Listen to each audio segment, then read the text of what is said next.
अस्सलामुअलैकुम। आज का हमारा टॉपिक है हाइटल हर्निया। हाइटल हर्निया क्या होता है कि बेसिकली जिसमें हमारा डायफ्राम है और डायफ्राम में वो जगह जहाँ से ईसोफेगस आता है स्टमक के थ्रू और स्टमक में, और वहाँ से वहाँ का जो है वो हाइटस कहलाता है और हाइटस इनलार्ज होता है जिसकी वजह से जो हमारा स्टमक है वो ऊपर यानी कि डायफ्राम से ऊपर आ जाता है और उसको हर्निया कहते हैं। जैसे आप इस पिक्चर में देख सकते हैं कि ऊपर आ गया तो उसको स्टमक का पार्ट जो ऊपर आ जाए उसको हर्निया कहते हैं, तो इसलिए इसको हाइटल हर्निया कहा जाता है। डेफिनेशन इसकी देखते हैं। In the condition known as hiatal hernia the opening in the diaphragm through which the oesophagus passes become enlarged and part of the upper stomach moves up into the lower portion of the thorax. Hiatal hernia occurs more often in women than in men. Women में ज़्यादा होता है men के मुकाबले में। There are two main types of hiatal hernias. दो types है हमारे पास हाइटल हर्नियाज की, स्लाइडिंग और पैराइसोफेजियल।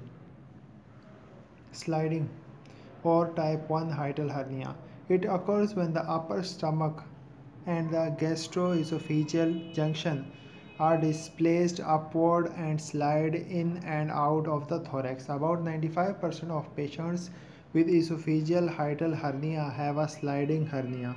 इन 95% पेशेंट किसके साथ हमारे पास है हाइटल हर्निया। जैसे आप देख सकते हैं स्टमक का पार्ट हमारे पास ऊपर आ जाए, इस पिक्चर में आप बहुत क्लियरली देख सकते हैं। सेकेंड हमारे पास पैराइसोफेजियल hernia. A paraesophageal hernia occurs when all or part of the stomach pushes through the diaphragm besides the esophagus. Paraesophageal hernia are further classified as type 2, 3 or 4 depending on the extent of herniation. Type 4 has the greatest herniation with other intra-abdominal viscera such as the colon, spleen or small bowel evidencing displacement into the chest along with the stomach. यानी कि पैराइसोफेजियल hernia को हम लोगों ने 2, 3 और 4 types इसकी मज़ीद हैं, क्योंकि किस तरह हर्निया आया है डायफ्राम के अंदर। Type 2, in type 2 hernias part of the stomach rotates and bulks upward through the diaphragmatic esophageal hiatus। इसमें हम लोग देखते हैं ये स्टमक का पार्ट आता है ऊपर किसके डायफ्राम से, थोरैक्स की कैविटी में। थर्ड में हम लोग देखते हैं इन type 3 hernias both the gastroesophageal junction and part of the stomach herniate up through the diaphragmatic esophageal hiatus, कि जिसमें स्टमक का ऊपर पार्ट और इसोफेगस के साथ भी स्टमक दोनों के साथ पूरा आ रहा है तो उसको टाइप 3 कहा जाएगा। Type 4, in type 4 hernias a body part that's normally confined to the abdominal cavity other than the stomach bulges upward through the diaphragmatic esophageal hiatus. Body parts that may slip up into the chest cavity include the colon, small intestine और spleen। सही है कि ये चीज़ें इनकी आ जाती हैं कि स्मॉल इंटेस्टाइन, स्प्लीन या कोलोन उसको किस में आ जाए, थोरैक्स की कैविटी में आ जाए। Clinical manifestation, the patient with a sliding hernia may have pyrosis, regurgitation and dysphagia but many patients are asymptomatic, ये उसकी symptoms कोई नहीं होती।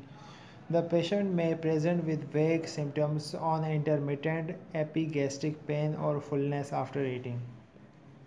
Large hiatal hernias may lead to intolerance to food, nausea and vomiting. Sliding hiatal hernias are commonly associated with GERD, gastroesophageal reflux disease. Hemorrhage, obstruction and strangulation can occur with any type of hernia. Assessment and diagnostic findings क्या होगी हमारे diagnosis is typically confirmed by X-ray studies barium swallow, जिसमें हम लोग solution देते हैं patient को कि उसकी लाइनिंग बन जाती है वाइट सी ताकि वो एक्सरे में अच्छी तरह गए, या ईसोफेगो गैस्ट्रोड्यूडेनोस्कोपी EGD which is the passage of a fibrotic tube through the mouth and throat into the digestive tract for visualization of the esophagus, stomach and small intestine, esophageal manometry और chest CT scan। Management क्या होगी इसकी? Management for a hydel hernia includes frequent small feedings that can pass easily through the esophagus. The patient is advised not to recline for 1 hour after eating. यानी कि खाने के बाद 1 घंटे तक नहीं लेटना चाहिए. To prevent reflex or movement of the hernia and to elevate the head of the bed on 4 to 8 inches 10 to 20 centimeters blocks to prevent the hernia from sliding upward. Surgical hernia repairs are indicated in patients who are symptomatic, although the primary reason for the surgery is typically to relieve GERD symptoms and not repair the hernia. Current guidelines recommended a laparoscopic approach with an open transabdominal or transthoracic approach reversed for patients with complications such as bleeding, dense adhesions, or injury to the spleen.